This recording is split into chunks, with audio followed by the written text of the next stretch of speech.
ಏರ್ಪೋರ್ಟ್ನಲ್ಲಿ ನಿಖಿಲ್ ಕುಮಾರಸ್ವಾಮಿ ಹೇಳಿಕೆ. ಚನ್ನಪಟ್ಟಣದಿಂದಲೇ ಕಾಂಗ್ರೆಸ್ ಮುಕ್ತ ರಾಜ್ಯ ಆರಂಭ ಮಾಡ್ತೀವಿ. ಚನ್ನಪಟ್ಟಣದಿಂದ ನಿಖಿಲ್ ಸ್ಪರ್ಧೆ ವಿಚಾರ.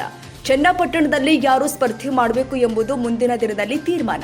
ಜೆಡಿಎಸ್ ಹಾಗೂ ಬಿಜೆಪಿ ನಾಯಕರು ಕೂತು ಸಮಾಲೋಚನೆ ಮಾಡ್ತೀವಿ. ಚನ್ನಪಟ್ಟಣದ ಜೆಡಿಎಸ್ ಬಿಜೆಪಿ ಕೆಳ ಹಂತದ ಕಾರ್ಯಕರ್ತರ ಅಭಿಪ್ರಾಯ ಸಂಗ್ರಹ ಮಾಡ್ತೀವಿ. ರಾಜ್ಯದ ಬಿಜೆಪಿ ಜೆಡಿಎಸ್ ನಾಯಕರು ವರದಿ ತಯಾರು ಮಾಡಿ ಕೇಂದ್ರ ನಾಯಕರಿಗೆ ರವಾನೆ. ಚನ್ನಪಟ್ಟಣ ಗೆಲ್ಲುವ ಮೂಲಕ ಕಾಂಗ್ರೆಸ್ ಮುಕ್ತ ರಾಜ್ಯ ಆರಂಭ ಆಗತ್ತೆ ಎಂದರು. ಹೊರಗೆ ಬರ್ತಾ ಇದ್ದಾರೆ. ಸಾಕಷ್ಟು ಒಂದು ನಿರೀಕ್ಷೆಗಳು, ಅವ್ರನ್ನ ಭೇಟಿ ಮಾಡಬೇಕು, ಅವ್ರನ್ನ ಬಹಳ ಸ್ವಾಗತದಿಂದ ಬರಮಾಡ್ಕೊಳ್ಬೇಕು ನಮ್ಮ ರಾಜ್ಯಕ್ಕೆ ಅಂತಕ್ಕಂಥದ್ದು. ಮೊದಲನೇ ಬಾರಿ ತಾವು ಹೇಳ್ದಂಗೆ ಕೆಂಪೇಗೌಡ ಇಂಟರ್ನ್ಯಾಷನಲ್ ಏರ್ಪೋರ್ಟ್ಗೆ ಬೆಂಗಳೂರಿಗೆ ಬರ್ತಾ ಇದ್ದಾರೆ. ಸಾಕಷ್ಟು ಜನ ನಮ್ಮ ಪಕ್ಷದ ಕಾರ್ಯಕರ್ತರುಗಳು ಅತ್ಯಂತ ಉತ್ಸಾಹಕತೆಯಿಂದ ಅವರವ್ರದೇ ಆದಂತ ರೀತಿಯಲ್ಲಿ ಇವತ್ತು ಮಾನ್ಯ ಕುಮಾರಣ್ಣ ಅವ್ರನ್ನ ಬರಮಾಡ್ಕೊಳ್ಳಿಕ್ಕೆ ಎಲ್ಲರೂ ಇವತ್ತು ಕಾತರದಿಂದ ಕಾಯ್ತಾ ಇದ್ದಾರೆ. ಸರ್, ಕುಮಾರಣ್ಣ ಅವರಿಗೆ ಕೃಷಿ ಖಾತೆ ನಿಭಾಯಿಸಬೇಕಂತ ಒಂದು ಒಲವು ವ್ಯಕ್ತಪಡಿಸಿದ್ರೆ, ಆದ್ರೂ ಕೂಡ ಉಕ್ಕು ಮತ್ತೆ ಬೃಹತ್ ಕೈಗಾರಿಕೆ ಇದು ಬಹುಶಃ ಮಂಡ್ಯ ಲೋಕಸಭಾ ಕ್ಷೇತ್ರದಿಂದ ಸ್ಪರ್ಧೆ ಮಾಡಿರ್ತಕ್ಕಂಥ ಹಿನ್ನೆಲೆಯಲ್ಲಿ ಅತಿ ಹೆಚ್ಚು ರೈತಾಪಿ ವರ್ಗ ಮಂಡ್ಯ ಜಿಲ್ಲೆಯಲ್ಲಿ ಇರ್ತಕ್ಕಂಥದ್ದು. ಕುಮಾರಣ್ಣ ಅವರು 2ನೇ ಬಾರಿ ರಾಜ್ಯದ ಮುಖ್ಯಮಂತ್ರಿ ಆದಂತ ಸಂದರ್ಭದಲ್ಲಿ ರೈತರ ಸಾಲ ಮನ್ನಾ ಮಾಡಿರ್ತಕ್ಕಂಥ ಒಂದು ಹಿನ್ನೆಲೆ.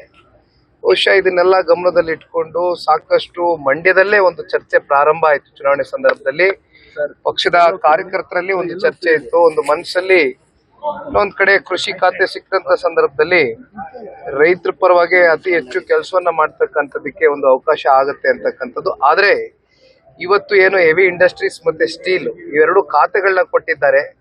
ಬಹುಶಃ ಈ ದೇಶದ ಒಂದು GDP ಗ್ರೋತ್ಗೆ ಅತಿ ಹೆಚ್ಚು ಪ್ರಾಮುಖ್ಯವಾದಂತ ಒಂದು ಪಾತ್ರವನ್ನು ವಹಿಸ್ತಕ್ಕಂಥದ್ದು ಇವೆರಡು ಖಾತೆಗಳು. ಹಾಗಾಗಿ ಸಾಕಷ್ಟು ಇವತ್ತು ನಿರೀಕ್ಷೆಗಳು ಮಾನ್ಯ ಕುಮಾರಣ್ಣ ಅವ್ರ ಮೇಲೆ ಇರ್ತಕ್ಕಂಥದ್ದು. ಜವಾಬ್ದಾರಿಗಳಿದೆ ಇವತ್ತು ಅವ್ರ ಮೇಲೆ ಹೆಚ್ಚಾಗಿ. ಆ ಜವಾಬ್ದಾರಿಯನ್ನ ಹೊರಿಸಿರ್ತಕ್ಕಂಥದ್ದು ಈ ದೇಶದ ಗೌರವಾನ್ವಿತ ಪ್ರಧಾನಮಂತ್ರಿಗಳು ಶ್ರೀ ನರೇಂದ್ರ ಮೋದಿಜಿ ಅವರು. ಹಾಗಾಗಿ ಹಿಂದೆ ಕುಮಾರಣ್ಣ ಅವರು ರಾಜ್ಯದ ಮುಖ್ಯಮಂತ್ರಿಗಳಿದ್ದಾಗ ಯಾವ ರೀತಿ ಅವರ ಕಾರ್ಯವೈಖರಿ, ಅವರ ಕಾರ್ಯ ಚಟುವಟಿಕೆಗಳಿರ್ಬೋದು, ಯಾವ ರೀತಿ ಅವ್ರ ಕಾರ್ಯಕ್ರಮಗಳು ಕೊಟ್ಟಿದ್ದಾರೆ, ಬಹುಶಃ ಅವರ ದೀರ್ಘಕಾಲದ ರಾಜಕಾರಣದ ಅನುಭವವನ್ನ ಈ ದೇಶ ಮತ್ತು ನಮ್ಮ ರಾಜ್ಯವನ್ನ ಕಟ್ತಕ್ಕಂಥದಕ್ಕೆ ಇವತ್ತು ಕುಮಾರಣ್ಣ ಅವರು ಮುಂದಾಗ್ತಾರೆ ಅಂತಕ್ಕಂಥದ್ದು ನಾವೆಲ್ಲ ನಂಬಿದ್ದೀವಿ. ಇದ್ರ ಬಗ್ಗೆ ಅನೇಕ ಸಂದರ್ಭದಲ್ಲಿ ಹೇಳಿದ್ದೀನಿ. ನೆನ್ನೆನು ಪ್ರೆಸ್ ಮೀಟ್ ಮಾಡಿದ್ದೀನಿ. ಪದೇ ಪದೇ ಇದ್ರ ಬಗ್ಗೆ ಚರ್ಚೆ ಮಾಡ್ತಕ್ಕಂಥ ಸೂಕ್ತ ಅಲ್ಲ. ಸಮಯ ಸಂದರ್ಭ ಬಂದಾಗ ಇಲ್ಲಿ ಇರ್ತಕ್ಕಂಥ ಭಾರತೀಯ ಜನತಾ ಪಾರ್ಟಿಯ ರಾಜ್ಯ ನಾಯಕರುಗಳು, ಇಲ್ಲಿ ನಮ್ಮ ಪಕ್ಷದ ವರಿಷ್ಠರಿರ್ಬೋದು, ನಮ್ಮ ರಾಜ್ಯದ ನಾಯಕರುಗಳು, ಎರಡು ಪಕ್ಷದ ನಾಯಕರುಗಳು ಕೂತು ಒಂದು ಸಮಾಲೋಚನೆ ನಡೆಸಿ ಒಂದು ವರದಿಯನ್ನ ತಯಾರಿ ಮಾಡಿ ಕೇಂದ್ರದ ನಾಯಕರುಗಳ ಗಮನಕ್ಕೆ ಕಳಿಸ್ಕೊಡ್ತಾರೆ. ಜೊತೆಯಲ್ಲಿ ಚನ್ನಪಟ್ಟಣದಲ್ಲಿ ಇರ್ತಕ್ಕಂಥ ತಳಮಟ್ಟದ ಕಾರ್ಯಕರ್ತರುಗಳು, ಎರಡು ಪಕ್ಷದ ಕಾರ್ಯಕರ್ತರುಗಳ ಒಲವೇನಿದೆ, ಅವರ ಭಾವನೆಗಳೇನಿದೆ, ಅದನ್ನೆಲ್ಲ ಅರ್ಥೈಸ್ಕೊಂಡು ಅಂತಿಮವಾಗಿ ಯಾವ ರೀತಿ ಇವತ್ತು ಲೋಕಸಭಾ ಚುನಾವಣೆಯಲ್ಲಿ ಪರಸ್ಪರ ಜನತಾದಳ ಪಕ್ಷ ಹಾಗೂ ಭಾರತೀಯ ಜನತಾ ಪಾರ್ಟಿಯ ಕೇವಲ ಮುಖಂಡರುಗಳಷ್ಟೇ ಅಲ್ಲ, ಇವತ್ತು ತಳ ಹಂತದ ಕಾರ್ಯಕರ್ತರು ಕೂಡ ಬಹಳ ಆರೋಗ್ಯಕರವಾದಂತ ಒಂದು ಚುನಾವಣೆಯನ್ನ. ಕ್ಷಣ ಕ್ಷಣದ ಸುದ್ದಿಗಾಗಿ news 81 Kannada YouTube channel subscribe ಮಾಡಿ. ಹೊಸ ಸುದ್ದಿಗಳ ನೋಟಿಫಿಕೇಶನ್ಗಾಗಿ ಬೆಲ್ ಐಕಾನ್ ಕ್ಲಿಕ್ ಮಾಡಿ.